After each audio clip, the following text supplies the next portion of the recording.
এখনই দিতে হবে, এই মুহূর্তেই দাও। তখন আল্লাহ রসুল বলছেন তামুদ্দায়াদাইকা, এবার হাত উপরে করে দেন যত দূর যায়, এখনই দিতে হবে। তখন মিলে না ফাঁকা, এ কথা রাসূল সাল্লাল্লাহু আলাইহি ওয়াসাল্লাম বলেননি। তো কিভাবে শুরু, যেটা পরে বলছিলাম সেটা এখনই বলে রাখছি আপনার তাড়াহুড়ার জন্য। বুরায়দা রাদিয়াল্লাহু তাআলা আনহু বলেন, সামিয়া রাসূলুল্লাহ সাল্লাল্লাহু আলাইহি রাজুলান, একটা লোককে আল্লাহর নবী দোয়া করতে শুনলেন। লোকটা বলল, আল্লাহুম্মা ইন্নী আসআলুকা বিআন্নাকা আনতাল্লাহ লা ইলাহা ইল্লা আনতাল আহাদুস সামাদুল্লাযী লাম ইয়ালিদ ওয়া লাম ইউলাদ ওয়া লাম ইয়াকুল লাহু কুফুয়ান আহাদ। এই দোয়াটা পড়ল। তখন আল্লাহর নবী বলছেন, দা বিইসমিহিল আযম, লোকটা ইসমে আজম দিয়ে দোয়া করেছে, লোকটা ইসমে আজম দিয়ে দোয়া করেছে। এই যা সয়লাবেহি আতা, এই দিয়ে দোয়া করলে দিয়ে দেওয়া হয়, এই দিয়ে দোয়া করলে দিয়ে দেওয়া হয়, এই দিয়ে দোয়া করলে দিয়ে দেওয়া হয়। ওয়াইজা, এই দিয়ে প্রার্থনা করলে আজাবা, কবুল করে নেন, এই দিয়ে প্রার্থনা করলে কবুল করে নেন, এই দিয়ে প্রার্থনা করলে কবুল করা হয়।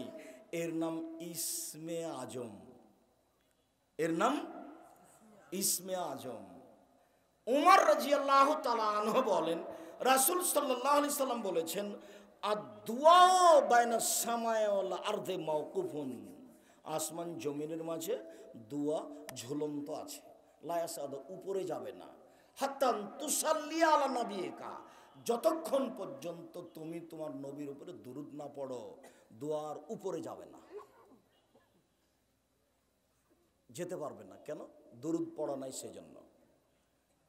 তাহলে আগে পড়তে হবে ইসমে আজম, তারপরে দোয়া, দুরূদ, তারপরে দোয়া। তা আপনি উঠে বললেন আলহামদুলিল্লাহি রাব্বিল আলামিন, রব্বানা আতিনা ফিদ দুনিয়া হাসানাতাও ওয়া ফিল আখিরাতি হাসানাতাও ওয়া কিনা আযাবান্নার, চিল্লা চিল্লি ওই চই। যারা সুন্নাত পড়ছিল তাদের কোথায় সুন্নাত হারিয়ে গেল, কে কি করছে?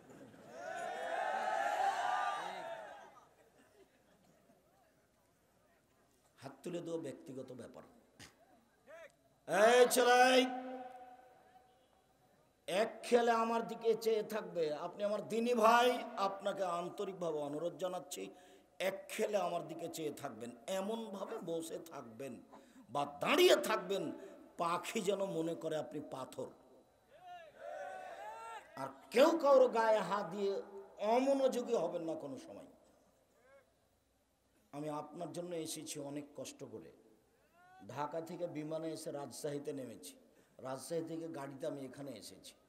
আগের দিন ছিলাম নাটোরে, বিমান ফেল করেছিলাম, গাড়িতে নাটোরে এসেছি, নাটোরে বক্তব্য দিয়ে ঢাকা গেছি, ঢাকায় পূর্ণ ক্লাস নিয়েছি, আজকে ক্লাস নিয়ে আরও কিছু কাজ শেষ করে বিমানের রাজশাহীতে এসে রাজশাহী থেকে এখানে এসেছি।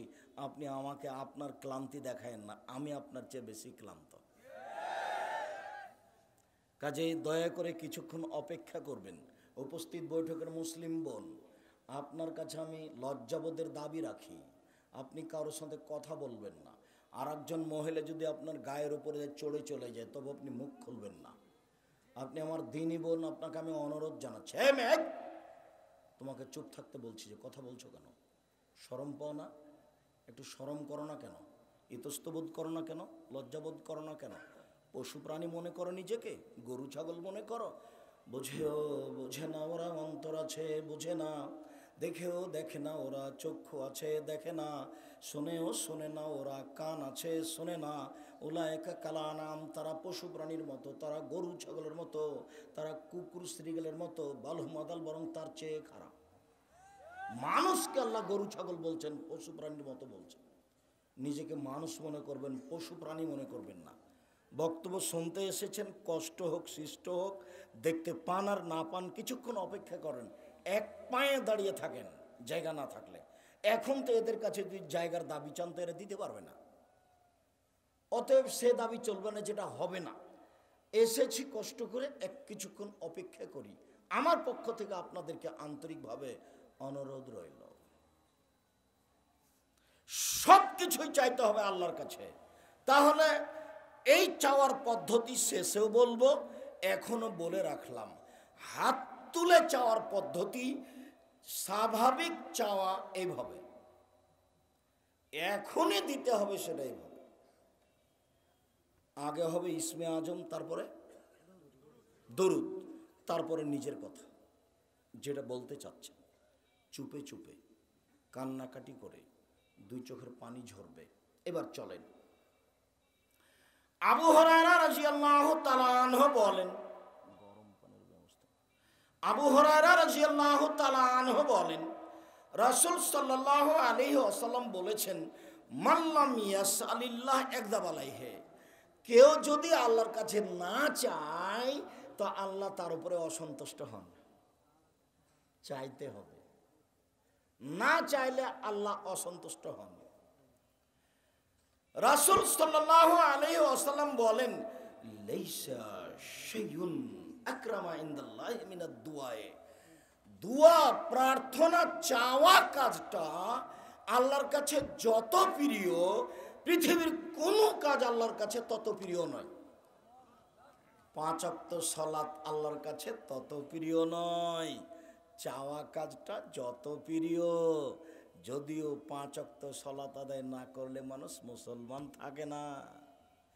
5-10 লক্ষ টাকা খরচ করে হজ করা কাজটি আল্লাহর কাছে অত প্রিয় নয়, চাওয়া কাজটি আল্লাহর কাছে যত প্রিয়। রমজান মাসে সিয়াম পালন করা দামি ইবাদত, এরপরেও কাজটি অত প্রিয় নয়, চাওয়া কাজটি তার কাছে যত প্রিয়। লাইসা শাইউন আকরামা ইনদাল্লাহি মিনাদ দুআ, আল্লাহর কাছে চাওয়া কাজটি যত প্রিয়, এরকম কোন ইবাদতই নাই তার কাছে তত প্রিয়। রাসূল সাল্লাল্লাহু আলাইহি ওয়াসাল্লাম বলেন, লাইসা শাইউন আহাব্বা ইলাল্লাহি মিন কাতরাতাইনি ওয়া ফারাইনি, দুইটি বিন্দু ফোঁটা আল্লাহর কাছে যত প্রিয়, এক ফোঁটা চোখের পানি আল্লাহর কাছে যত প্রিয়, এক ফোঁটা চোখের পানি আল্লাহর কাছে যত প্রিয়, পৃথিবীর কোনো কিছু আল্লাহর কাছে তত প্রিয় নয়। হজ তত প্রিয় নয়, দান খেরাত তত প্রিয় নয়। যদিও ইবাদতের জগতে ভিন্ন ধরনের শক্তিশালী ব্যতিক্রম ইবাদত হলো দান, এরপরেও এক ফোঁটা চোখের পানি আল্লাহর কাছে যত প্রিয়, পৃথিবীর কোনো ইবাদত আল্লাহর কাছে তত প্রিয় নয়। তো সবাই মিলে যে এভাবে হাত তুলে হইচই শুরু করেছেন, কার চোখের পানি আসবে? চোখের পানির তো একটা পরিবেশ লাগবে। কি যে করলো, যেমন বললো আমিন তেমন সবাই লাভ দিয়ে উঠে গিয়ে সুন্নাত পড়তে লাগলো। কোথায় তাসবিহ তাহালিল, কোথায় জিকির আজকার। রাসূল সাল্লাল্লাহু আলাইহি সাল্লামকে জিজ্ঞাসা করা হলো, আইয়ুদ দুআ ইয়াসমা ইনদাল্লাহ, সবচেয়ে বেশি কোনটা দোয়া কবুল হয়? তখন আল্লাহ রাসূল বললেন যে রাতে আর ফরজ সালাতের পরে। তখন ধরে নিয়েছে ফরজ সালাতের পরে, তাহলে সবাই মিলে হাত তুলে দোয়া করো। এই যে কবুল আব্দুর রাজ্জাক সাহেব বললেন, আল্লাহ নবীও বলছেন যে রাতে দোয়া করলে দোয়া কবুল হয়, ফরজ সালাতের পরে দোয়া করলে কবুল হয়। তো তুমি তো বেদাতি পদ্ধতিতে করছো, তোমার এই দিয়ে আর কোনো ইবাদতই কবুল হবে না, সবই বাদ। দোয়া কবুল হয় এ কথাই ঠিক, রাসূল যা বলতেন সেটা হয়, রাসূল যেভাবে করতেন সেটা হয়। রাসূল যেভাবে বলেছেন সেভাবে করলে হয়, যেভাবে করেছেন করতে বলেছেন সেভাবে করলে হয়। আমি নিজের মতো করলে হবে? আপনি যেটা করছেন সেটা এই উজ্জ্বল শরীয়তে স্পষ্ট বেদাত। 24টি স্থান আছে হাত তুলে দোয়া করার, 24টি খালি জায়গা। 32টা হাদিস আছে সহিহ হাত তুলে দোয়া করার। আইনে রাসূল সাল্লাল্লাহু আলাইহি ওয়াসাল্লাম দোয়া অধ্যায় বইটা দেখেন, নিজের ঘরের লেখা বই, নিজের ভাইয়ের লেখা, নিজের জামাইয়ের লেখা, নিজের ভগ্নিপতির লেখা, নিজের দুলা ভাইয়ের লেখা পড়েন, শান্তি পাবেন। মনে একটা গৌরব থাকা দরকার, মনে একটা আত্মতৃপ্তি ভালোবাসা থাকা দরকার। গিলাস নাই?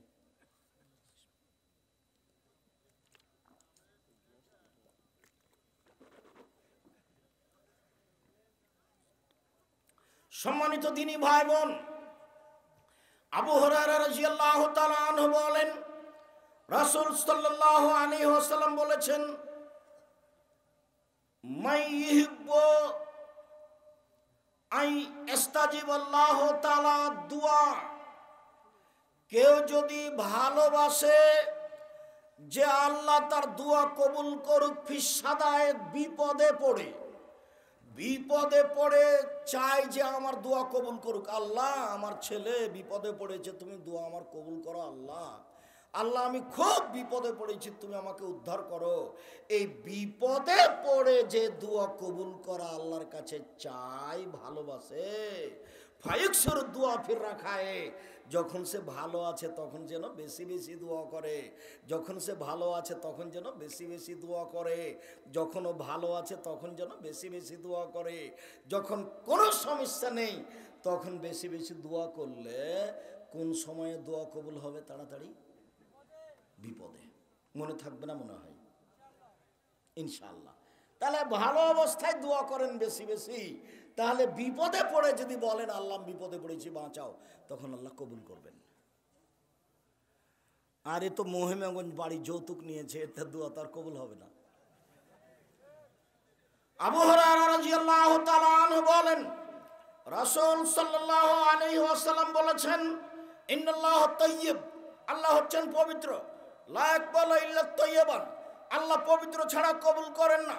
সুম্মা যাকারা রাজুলা, তারপর একটি লোকের আলোচনা করলেন, ইতিলি সাফারা, সে সফরে ছিল, আসাসা আকবারা, মাথার চুলগুলি এলোমেলো হয়েছে, ঠিকমতো গোসল করেনি, বিপদে পড়েছে, রাফায়াদাই হে, হাত তুলে দোয়া করছে, বলছে রব্বি, হে আমার প্রতিপালক, রব্বি, হে আমার প্রতিপালক, আমি বিপদে পড়েছি, তুমি আমার দোয়া কবুল করো। কিন্তু মাতামহু হারামুন, তার খাদ্য আছে হারাম, মাশরাবহু হারামুন, তার পানি আছে হারাম, মালবাসহু হারামুন, তার পোশাক আছে হারাম, গজিয়া বিল হারামে, তার জীবিকা নির্বাহ হারাম, আনা ইস্তাজাবু লাহু, তার দোয়া কি করে কবুল হতে পারে? দোয়া কবুল হবে না। তুমি কি যৌতুক নিয়েছো? দেখো তো তোমার বাপের মুখের দিকে, দেখো তো মুখখান কালো নাকি? যৌতুক নেওয়া হলে তো ওটা হবে না, দোয়া কবুল হবে না, যৌতুক ফেরত দিতে হবে। 24 ঘন্টার মধ্যে তোমার বাপকে যৌতুক ফেরত দিতে হবে। বাপ বেটা ভিক্ষে করে খাবা, ভিক্ষে করে খাবা, মহিমাগঞ্জ স্টেশনে যাবা, বাপ বেটা ভিক্ষা চাইবা, দিয়ে দেবে। ভিক্ষা করবা কেন? বাপ বেটা মহিমাগঞ্জ স্টেশনে যাবা, মানুষের ব্যাগ বোকটা তুলে দিবে, টাকা দিবে সবাই, সন্ধ্যা দেখবা যে 500-600 টাকা হয়ে গেছে, তোমার 500, তোমার বাপের 500, 1000। ভিক্ষা করে খাওয়া কেন? আমি ভিক্ষা করে খাওয়ার জন্য বলিনি, আমি বলেছি ভিক্ষা করা টাকা দিয়ে চাউল কিনে এবাদত করলে, ভাত খেলে এবাদত করলে এবাদত কবুল হবে, যৌতুকের টাকা দিয়ে চাউল কিনে ভাত খেয়ে এবাদত কবুল হবে না। এই যে বললাম, দেখি কোন মায়ের বেটা কিয়ামত পর্যন্ত সময় থাকলে এভাবে উল্টে ধরতে পারে। যৌতুক টাকা হারাম, যৌতুকের টাকা হারাম, শ্বশুরের কাছে যে টাকা নিয়েছে সেটা হারাম।